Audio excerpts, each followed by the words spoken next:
Good morning. I'm Jerry Rhoads. I'm a solutions architect with Amazon Web Services, and I work on the worldwide sector, the worldwide public sector partners team. I can't see you because the lights are in my face, but some of you may know me, some of you may not. I'm here to speak to you today on a couple of items. We have a lot of material to go through today. I'm going to try and be as thorough as I can. However, there's going to be lots of questions, and I'll be available at the end of our talk outside of the salon, so you can come up to me. We can exchange cards because there's going to be some follow-on discussions. The topics that I'm going to speak about today are AWS's directory services, Amazon WorkSpaces, Amazon WorkDocs, and Amazon WorkMail.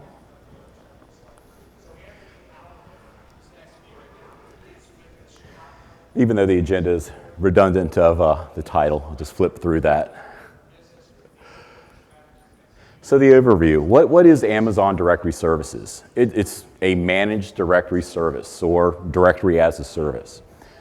What it is underneath, it's a Windows 2008 R2 compatible Active Directory. The way it works is your Amazon EC2 instances and workspaces can be joined to this directory service at launch or after launch without you having to build your own Active Directory within Amazon EC2. After you've built those Windows servers and have joined that Active Directory or that simple Active Directory, you can then deploy applications such as SQL or SharePoint on top of those server systems and leverage that directory service without, once again, having to build an Active Directory system and patch it and manage it. And it also enables a single sign-on to the Amazon Web Services console and to applications such as WorkMail and WorkDocs and management of resources such as EC2, S3, DynamoDB, Redshift, etc.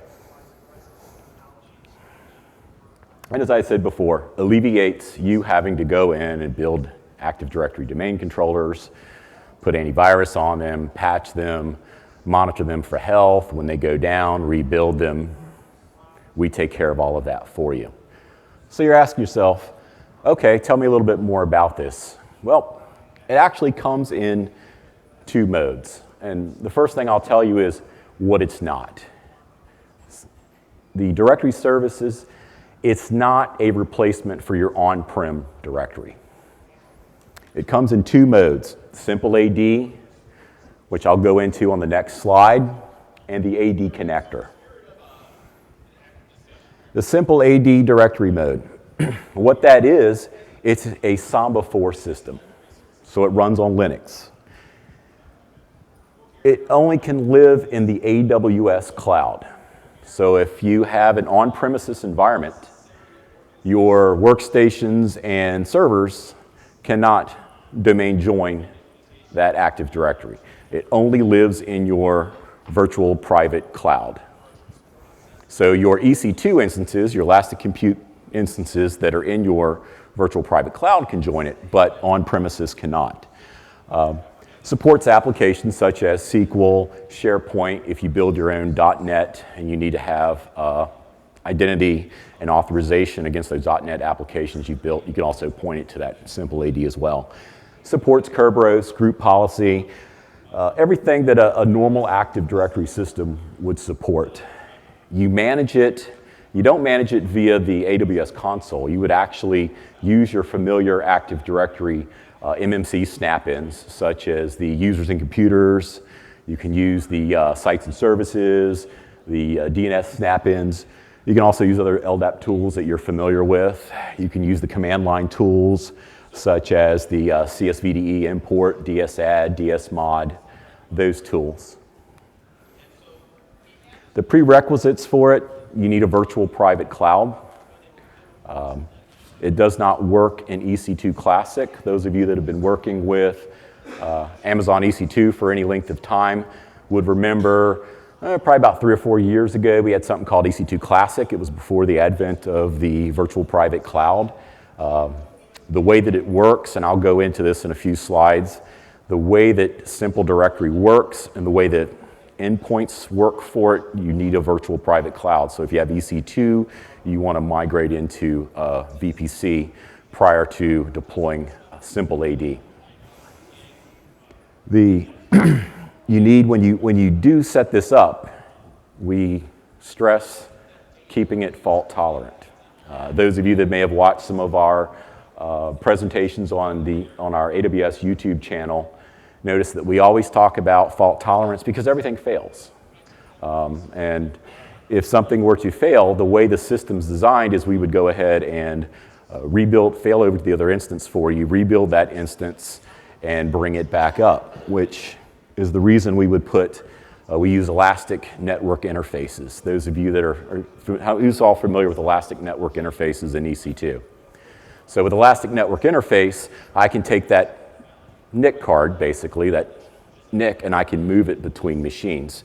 So what happens is if I have one of those managed Samba servers go down, I can bring up a new one while I failed over to the other one and reattach that ENI to that new instance, and you never know the difference. You're up and going. But the prerequisite for that to happen and be successful, 2 subnets, 2 availability zones.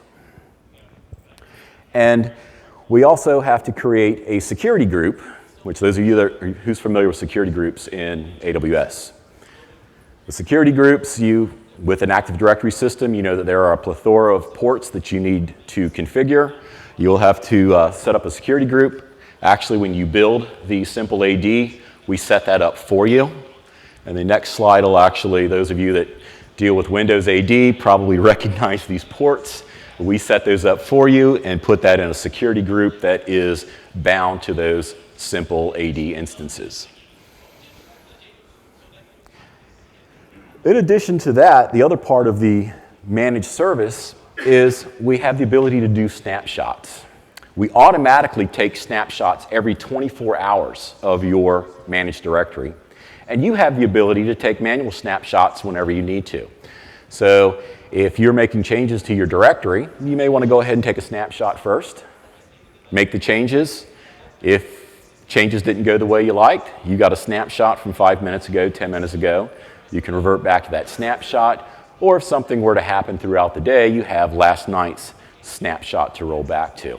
And those are taken care of, like I said, automatically every 24 hours, and then manually, whichever, on a time schedule that you choose.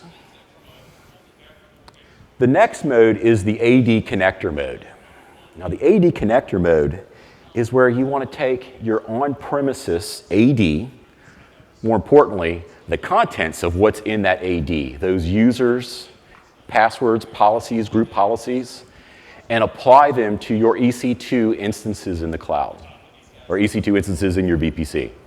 So you want to be able to, when I bring up servers in EC2 and someone were to log in to one of those boxes, I want the same password policy. I want the same group policy to drop on it. So how do I do that? I don't want to have to set up another directory. Simple Directory, I could do that, but then it's twice the work. So we have something called the Active Directory connector, which it makes it possible to use your existing credentials, and it connects your on-premises directory to AWS apps and services, so WorkMail, WorkDocs, and the AWS console can leverage those Active Directory credentials that you have on premises, as well as you can use the same credentials for your administrators within AWS, so for EC2 administrators, Redshift administrators, security administrators. And one really important thing to note is that we do not store any of your on-premises data in the AD connector. So there is no store of data. And I like to repeat that again, if I may. We do not store or sync any of your on-premises Active Directory data on the AD connector. It comes in 2 flavors. There's a small and a large connector. The small connector is for 10,000 objects and below. A large connector is for 100,000 objects and below. If you need more, you can actually use multiple connectors. And for those of you that want to have deeper discussions about that, I'm available afterwards. We can talk about global implementations and how you would use multiple connectors to achieve multiple region or multiple global support for large rollouts of, say, Active Directory and AWS. And we support MFA, multi-factor authentication, using a Radius server. So you'd set up Radius, and in the console, you would put in your Radius information. So when you go to log into the AWS console or to the WorkDocs console or into your WorkSpaces instance, you enter your AD username and password, and then you're prompted to enter the Gemalto ID or whatever your provider is for your MFA. Just like the simple AD, it requires a VPC. However, if you're looking to connect back to on-premises resources and Active Directory, you'll need to either have a VPN going across the internet, or you'll need to get a direct connect between your VPC and your on-premises network. You'll need to be able to provide the IP addresses of your DNS servers, which in AD speak, a DNS server, unless you separate your DNS from AD and use a product like an Infoblox. Usually your DNS servers are your domain controllers. So you need to provide the IP addresses of at least one, but preferably two, so that you have some redundancy. And then you have to have a domain privileged user. And when we say domain privileged user, it's not really a privileged user like you would think, like an admin account. So don't create a domain admin and put it in there. Of course it would work, but we definitely don't want to recommend that. All you really need to do is create a user account that can read the directory and join a computer to a domain. And I'll explain how that works further down in the presentation. And just like simple AD, when you're using the AD connector, it creates a security group that opens up all of those ports between your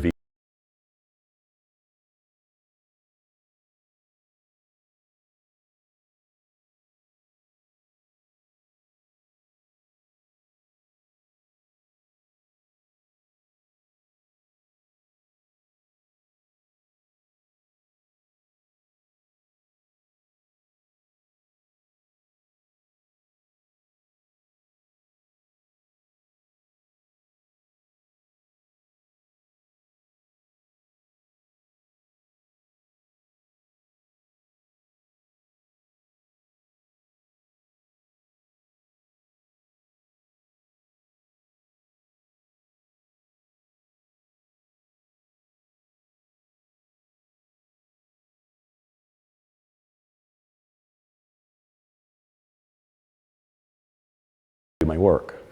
Same thing with the WorkDocs, the WorkMail. I enter the same URL, enter my credentials, and I go right into my product and I go to work.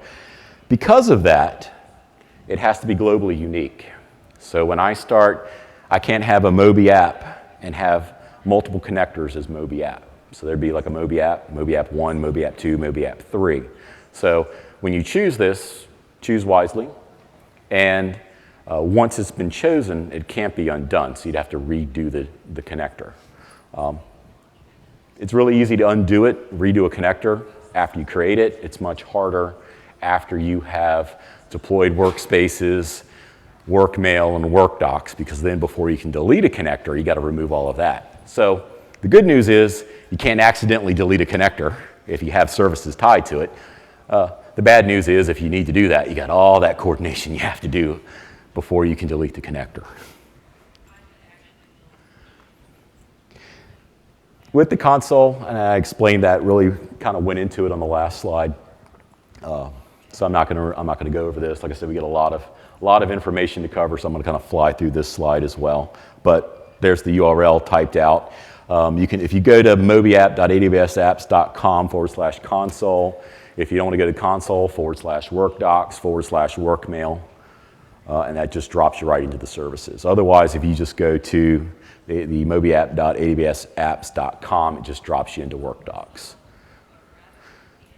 It's available in the following regions, which is Northern Virginia, Oregon, Ireland, Sydney, Tokyo, and Singapore. And this is, let me back that up. We've jumped into Amazon WorkSpaces now. So we've gone from the directory service to one of the first applications that is going to use the directory service. And this is where WorkSpaces is available. Directory services is available in US East West. It's available everywhere with the exception of GovCloud and Frankfurt right now. Going into WorkSpaces, it's available in Northern Virginia, Oregon, Ireland, Sydney, Tokyo, and Singapore. And what are the key service features? It's a highly secure cloud workspace that's available from any device.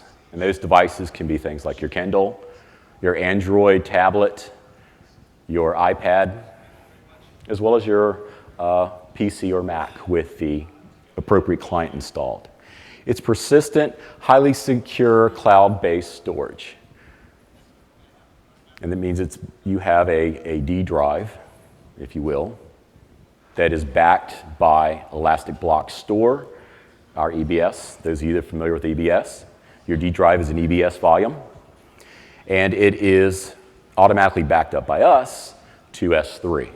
So that way, if we had to do a rebuild on the workspace, we can then bring it back to a point in time for you. It can be joined to your Active Directory, whether it's your on-premises Active Directory and you've rolled out the AD connector. You can then have that workspace authenticate against your on-premises Active Directory. Or, let's say you have a small dev test project or something going on, you can set up simple AD and then have those workspaces join that VPC, Virtual Private Cloud, and have it authenticated against that simple AD that is part of that temporary project that you set up in a VPC. If you're going to use the on-premises credentials and have that workspace join your on-premises Active Directory, you do need to get a VPN in place in order for that to happen. And that's really a prerequisite in order to set up the directory service.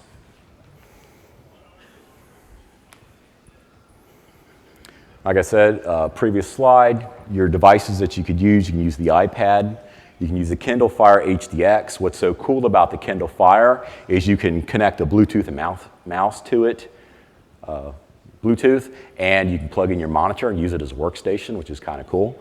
Android tablets work. You can use your Windows machines, your Macs, and Zero clients like the Teradici Zero client machines. And no data is stored on your client device. So we don't keep any credentials whatsoever on your PC, your Mac, your tablets, your Kindle Fire. Nothing is stored. The only thing that's installed is the client. We don't keep credentials, passwords. Nothing is stored. The only thing that actually comes to that device from the service itself are the pixels for the screen. And that's delivered over the PC over IP protocol. And like I'd said, I believe on the previous slide, your user volume, which is your D drive, is snapshot or backed up to S3. Those of you who's familiar with S3, 11 nines of durability. So it's always going to be there. So how do you get started? Really a 1,000-foot view. I mean, depending upon the use cases, there's a lot of prep work you're going to want to do. This isn't something you're going to go back to your office tomorrow and set up and roll out and have everybody up on workspaces and have the PCs replaced with iPads. But a 1,000-foot view, how do you get started? Well, integrate your VPC with your corporate Active Directory or set up a simple directory. Choose the bundle type that you want. And when I say bundle types, we have 3 sets of bundles. You have a value, which is 1 CPU and 2 gig of RAM. And then we have the standard, which is 2 CPU, 2 gig of RAM, and then we have the, of course I'm not, hold on a second. Just take a drink of water real fast. does get a little dry up here. I hope you guys brought yours. So where was I? Value, standard, and then performance. So we have those 3 bundles. Each of those bundles also come with, you can either get them just with the operating system, or you can get the Windows Office or the Microsoft Office bundle, also with the Trend Micro virus scan and WinZip thrown in, so it's a different upcharge on that. But the three families are the different size processor and memory and space on your D drive. You choose that bundle when you go to create your workspace, and then you go in and you select which users you want to receive that workspace. So with a workspace, it's all tied to an individual user.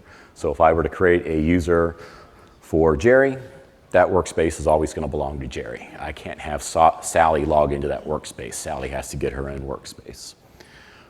When Jerry's workspace has been provisioned, Jerry gets an email. Jerry then goes, downloads the client, logs into that workspace, and goes to work.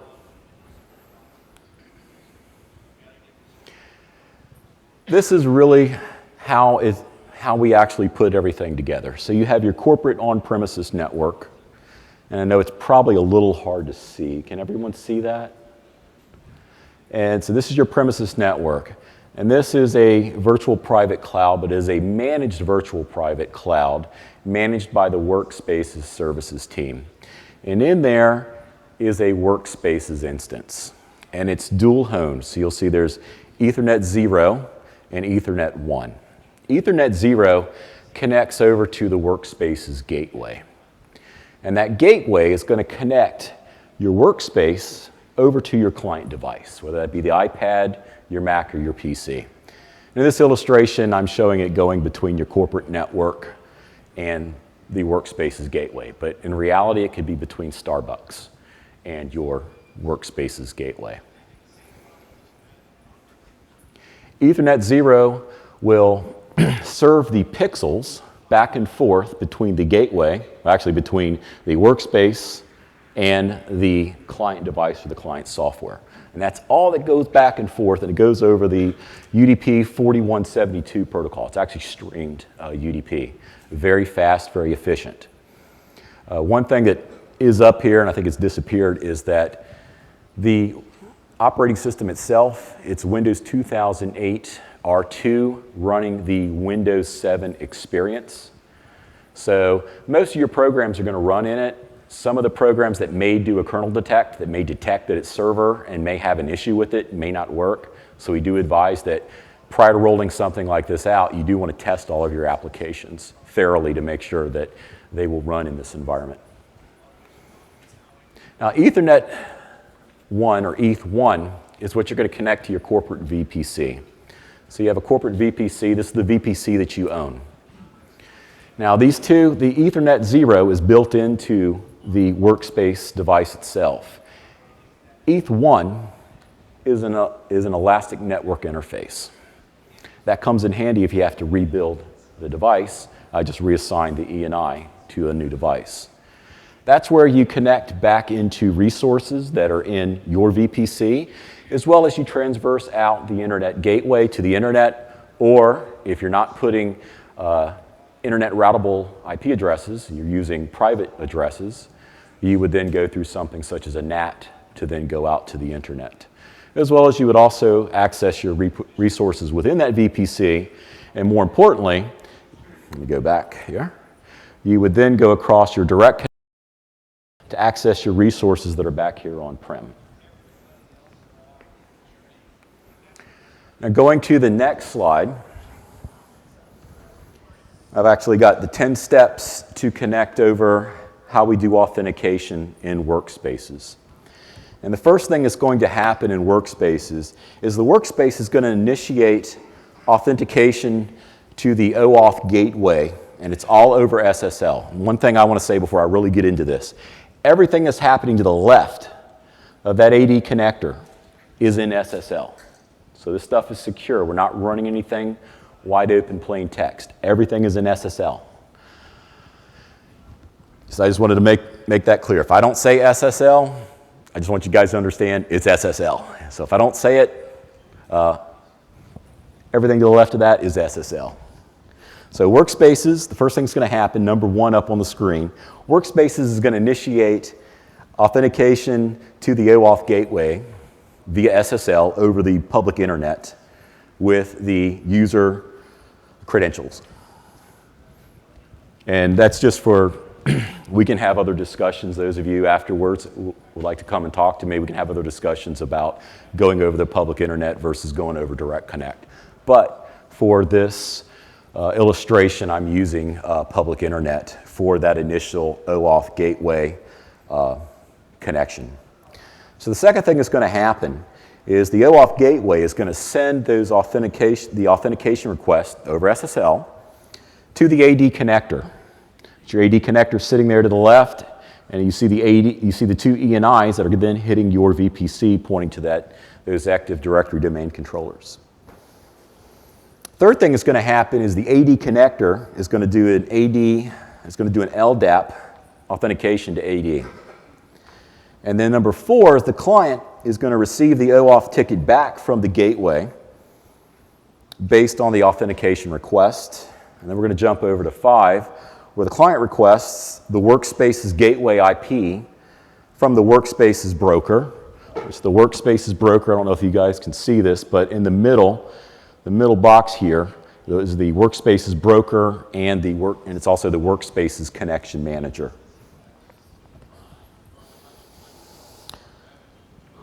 So then number 6, the client's going to then request connection to the WorkSpaces gateway. Also, sometimes you'll hear it referred to as the PCOIP gateway. For this demonstration, I'll say the WorkSpaces gateway. If I slip up and say PCOIP gateway, I'm meaning the WorkSpaces gateway. I will catch myself, but if I don't, that's what I mean. The 7th thing that's going to happen is the gateway is then going to receive that OAuth ticket.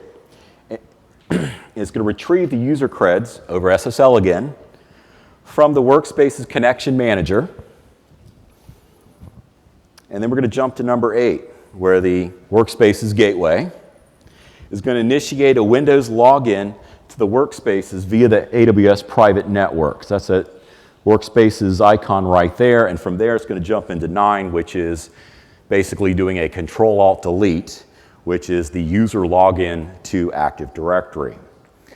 When that happens, that's where number 10 comes in, right here, going back to the client. We then initiate an AES 256 encrypted channel to run your PCOIP streaming connection back to the client. So this is where we're streaming the pixels back to the client. However, your authentication happened against your directory, and you're accessing resources that are in that VPC and going across that direct connect to access resources that are on premises if you choose to do so. At no point will any data, such as files or any on-premises printing, anything, ever transverse the PCOIP connection. All that is for pixels, and it's over an encrypted channel.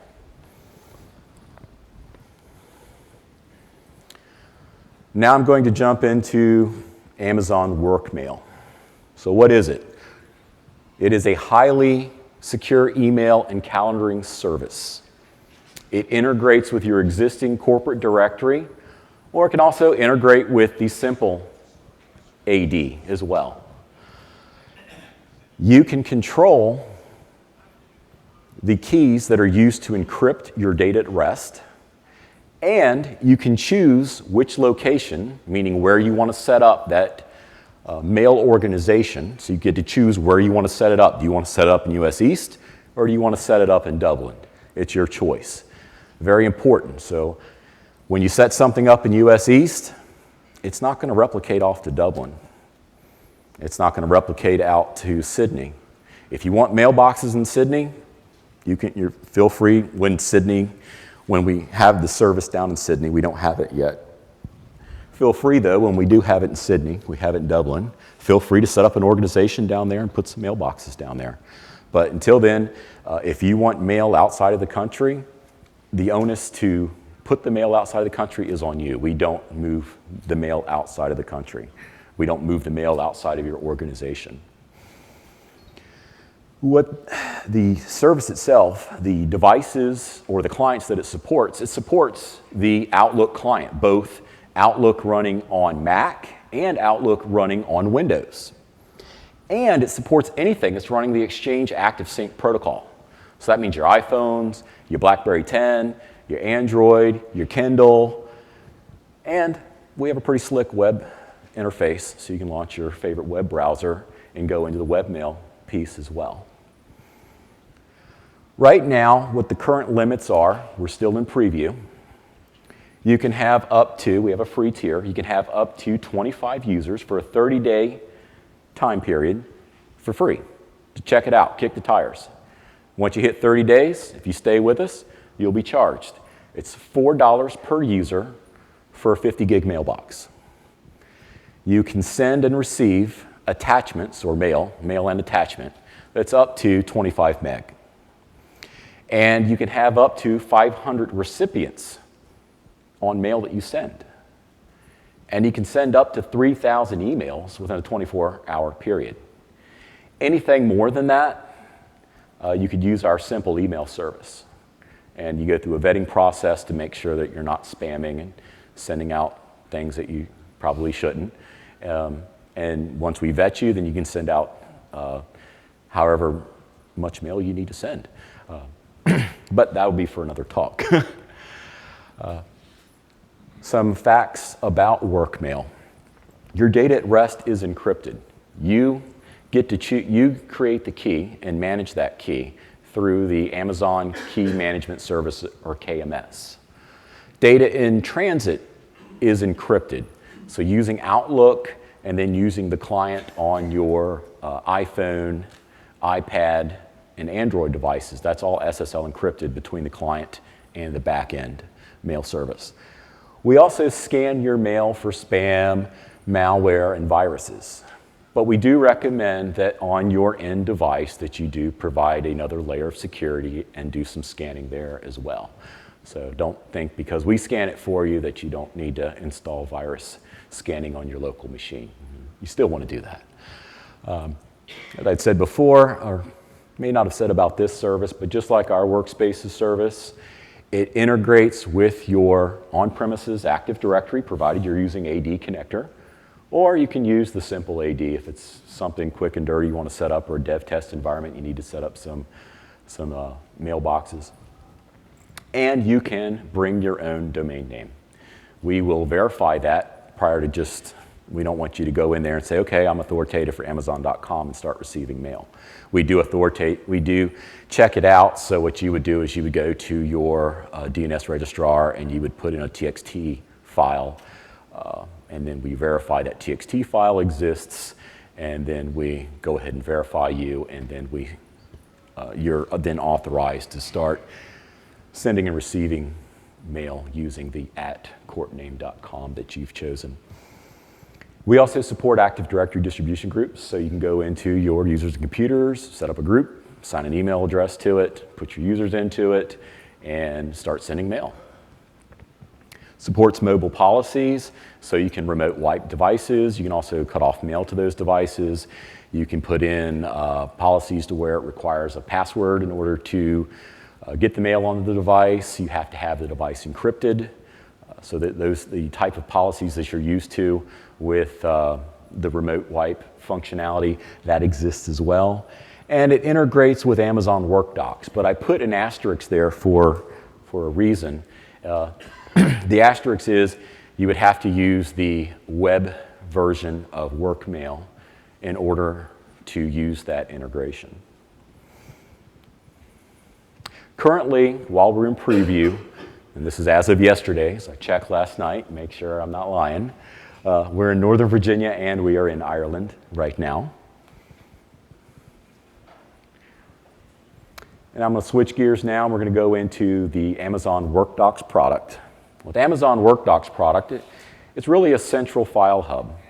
It's a highly secure storage and sharing service. But What I usually use it for, and as we go through here, it's got a lot of great functionality. But one of my favorites is being able to sync files between a PC and a Mac, or PCs and Macs, and putting them up into my WorkDocs and then being able to take them to go with me on my iPad or my iPhone. Email out to other corporate users and have them comment on files, as well as give me feedback on files, download the document, make changes to it, and then upload a new version. It really alleviates a lot of burden on your email system. You don't have to send files back and forth, having people comment on it, and then at 10 o'clock at night, you, the author of the document, trying to figure out which is the latest and greatest version of the document that I used, and then having to merge all that stuff together and hoping you didn't miss anything. This makes it a lot easier with version control. Supported platforms, PCs, Macs, tablets. You can go out and download the client from the app stores or Google Play, and phones such as the iPhone, Kindle Fire. It integrates with your existing corporate directory via the AD connector, or you can also have it connect into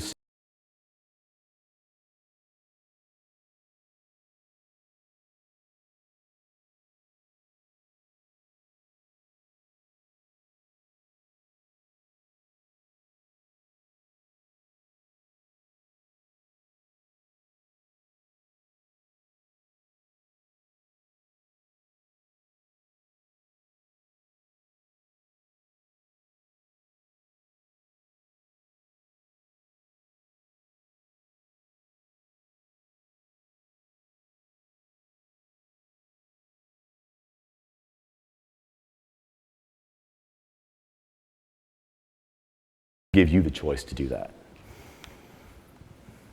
It has a very simple user management interface. You basically click on administration, and from there you can go in and set quotas, set the ability whether folks can invite people from outside the organization to join. Things such as with WorkSpaces, you get 50 gig of free storage with WorkDocs. If you, as the administrator, want to enable an additional 150 gig to give it up to 200 gig, you as the administrator, at the click of a button, can bring that up, and it's $2 a month more for that. Employee content migration, so you can migrate stuff in with the sync utility. You have the viral invite option, so if I want to start sharing documents with people I work with, whether they've subscribed to the service or not, I can share it with them. They get an email, they log in with the email, and they're automatically part of the service. However, as the administrator, you can turn that off if you wish. The audit logs, and more importantly, multi-factor authentication. If you're using the AD connector and you've got Radius set up, you can do your multi-factor authentication on WorkDocs. To get the client, the sync client, you can just go out to Amazon Web Services, you can go out to the website, download it, you register it with a registration code, enter your AD username and password, whether it's your on-premises or simple AD, whichever you chose, and you can actually choose which files you wish to sync, which file or which directory you wish to sync on your local machine, and it shows up in your online version as well as when you pull it up on your iPad. There are a few things that it will not sync, such as temporary password or temporary files with the tildes in there, anything that is not compliant, like with wildcards and slashes and colons, and anything that's over 5 terabytes, as well as you can't really use it to synchronize your Outlook file or your user data file, your Microsoft user data file or profile file, or temp files. None of that will come over. Otherwise, anything that you point the sync file to will synchronize over into WorkDocs. As we had said before, supports MFA with Radius, and if you're using WorkSpaces, you have single sign-on. So you can open up your web browser, and if you are delivering it as a favorite or a shortcut, click on the shortcut or type in the URL, and you log in automatically. With that, we have about 5 minutes left. We did have a demo, but unfortunately we did run a little bit over. Actually, we have about 5 minutes left.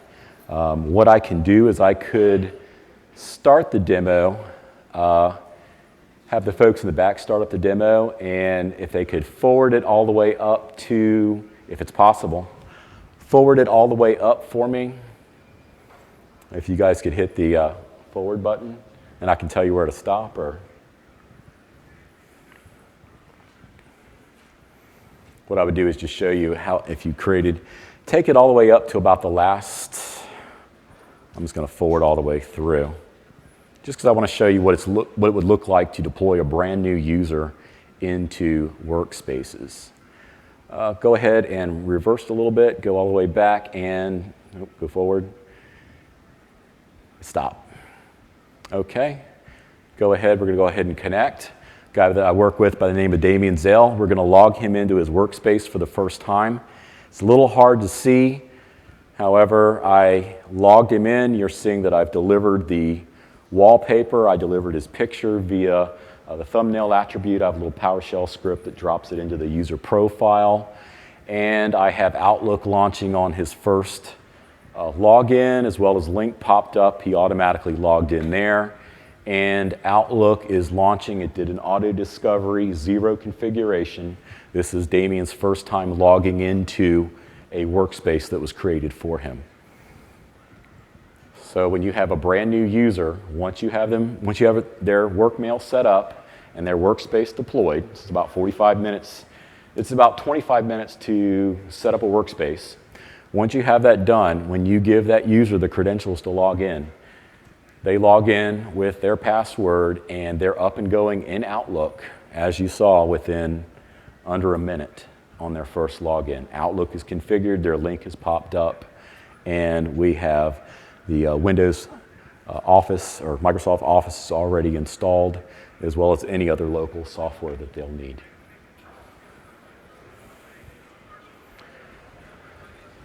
So with that, I'll conclude the talk because we are right at time. Thank you.